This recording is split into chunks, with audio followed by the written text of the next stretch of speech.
এই দিদি বেরিয়ে এসে দেখ, আমি আবার একটা নতুন বয়ফ্রেন্ড এনেছি। সীমা, তোমার দিদিকে তো তোমার থেকে সুন্দর দেখতে। নতুন আই সে গেট আউট। সত্যি তো তোমার থেকে। I say get out. যাচ্ছি যাচ্ছি। মুয়া।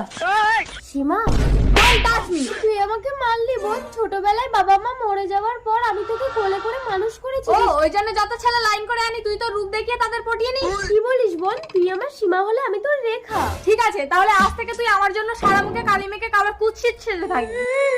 এই আমি ডাকাত, সুযোগ পেলেই লোকের ঘরে ঢুকে ভালো ভালো মেয়েদের অজ্ঞান করে তুলে নিয়ে গিয়ে তাদের ইজ্জত লুট করি। তুমি আমার বোনকে ছেড়ে দাও, তুমি আমাকে তুলে নিয়ে যাও। না, আমি কালো কুৎসিত মেয়েদের পছন্দ করি না। দিদি, আমার সব শেষ। তোর কিচ্ছু হয়নি সীমা। নতুন, তুমি আমার বোনকে বিয়ে করো। অসম্ভব, একটা নষ্ট মেয়েকে আমি বিয়ে করবো না। আমি তোমাকেই ভালোবাসি রেখা। তুমি যদি সত্যিই ভালোবাসো তাহলে তুমি আমার বোনকে গ্রহণ করো নতুন।